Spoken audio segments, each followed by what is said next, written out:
नारायणं नमस्कृत्यं नरं चैव नरोत्तमं देवीं सरस्वतीं चैव ततो जयमुदीरयेत्।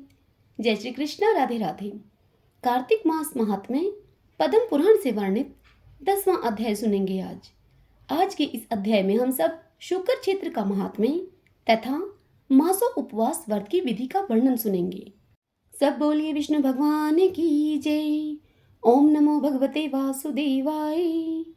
महादेव जी कहते हैं, हे भक्त परवर कार्तिकेय, अब माघ स्नान का तुम महात्म्य सुनो। हे महामते, इस संसार में तुम्हारे समान विष्णु भगत पुरुष नहीं है। चक्र तीर्थ में श्री हरि का और मथुरा में श्री कृष्ण का दर्शन करने मात्र से मनुष्य को जो फल मिलता है वही माघ मास में केवल स्नान करने मात्र से मिल जाता है। जो जितेंद्रिय, शांतचित्त और सदाचार युक्त होकर माघ मास में स्नान करता है वह फिर कभी संसार के बंधन में नहीं पड़ता। इतनी कथा सुनाकर भगवान श्री कृष्ण ने कहा कि हे सत्यभामा, अब मैं तुम्हारे सामने शुक्र क्षेत्र के महात्म्य का वर्णन करूंगा, जिसके विज्ञान मात्र से मेरा सानिध्य प्राप्त होता है।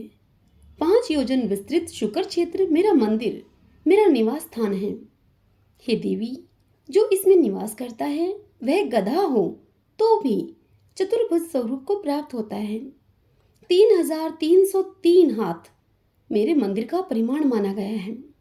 हे देवी, जो अन्य स्थानों में 60,000 वर्षों तक तपस्या करता है वह मनुष्य शुक्र क्षेत्र में आधे पहर तक तप करने पर ही उतनी तपस्या का फल प्राप्त कर लेता है।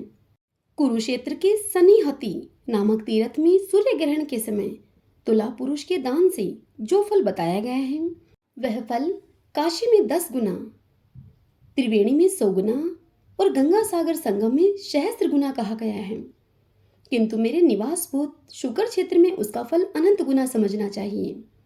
हे भामिनी, अन्य तीर्थों में उत्तम विधान के साथ जो लाखों दान दिए जाते हैं, शुक्र क्षेत्र में एक ही दान से उनके समान फल प्राप्त हो जाता है। शुक्र क्षेत्र, त्रिवेणी और गंगा सागर संगम में एक बार ही स्नान करने से मनुष्य की ब्रह्म हत्या दूर हो जाती है।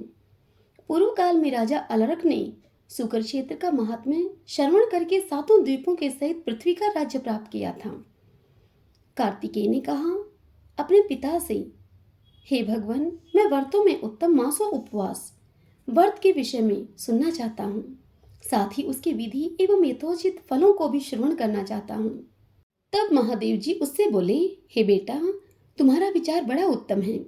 तुमने जो कुछ पूछा है वह सब तुम्हें बताता हूँ। जैसे देवताओं में भगवान विष्णु, तपने वालों में सूर्य, पर्वतों में मेरु, पक्षियों में गरुड़, तीर्थों में गंगा और प्रजाओं में वैश्य श्रेष्ठ है, उसी प्रकार सब व्रतों में मासों उपवास व्रत श्रेष्ठ माना गया है। संपूर्ण व्रतों से, समस्त तीर्थों से तथा सब प्रकार के दानों से जो पुण्य प्राप्त होता है वह सब मासों उपवास करने वालों को मिल जाता है। वैष्णव यज्ञ के उद्देश्य से भगवान जनार्दन की पूजा करने के पश्चात गुरु की आज्ञा लेकर मासों उपवास व्रत करना चाहिए। शास्त्रों उक्त जितने भी वैष्णव व्रत हैं उन सबको तथा द्वादशी के पवित्र व्रत को करने के पश्चात मासों उपवास व्रत करना उचित है। आतिक्रच, पराग और चंद्रायण इन व्रतों का अनुष्ठान करके गुरु और ब्राह्मण की आज्ञा से मासों उपवास का व्रत करें।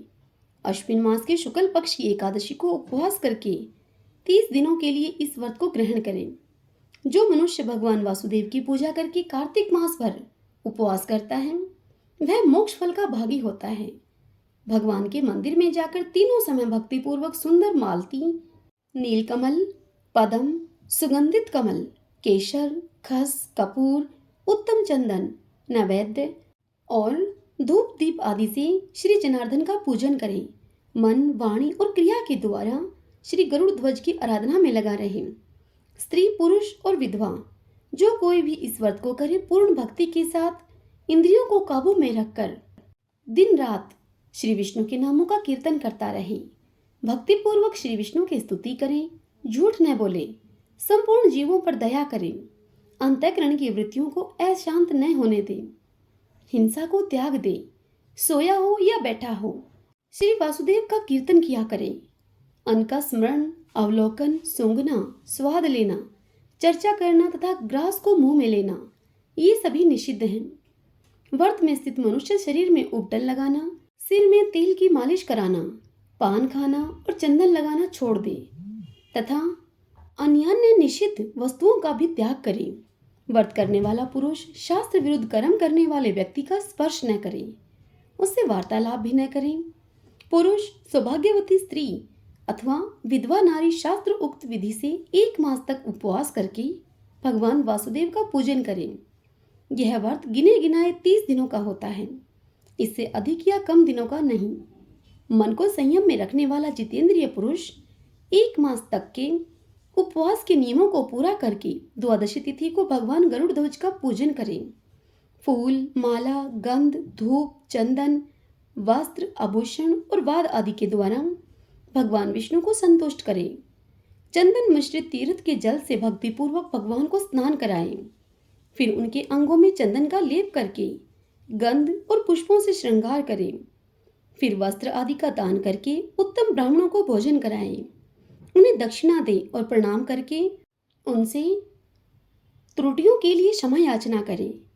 इस प्रकार मासों उपवास पूर्वक जनार्दन की पूजा करके ब्राह्मणों को भोजन कराने से मनुष्य श्री विष्णु लोक में प्रतिष्ठित होता है। मंडप में उपस्थित ब्राह्मणों से बारंबार इस प्रकार कहना चाहिए, हे द्विजवरों, इस व्रत में जो कोई भी कार्य मंत्रहीन, क्रियाहीन और सब प्रकार के साधनों एवं विधियों से हीन हुआ हो, तो वह सब आप लोगों के वचन और प्रसाद से परिपूर्ण हो जाए। हे कार्तिकेय पुत्र, इस प्रकार मैंने तुमसे मासों उपवास की विधि का यथावत वर्णन किया है।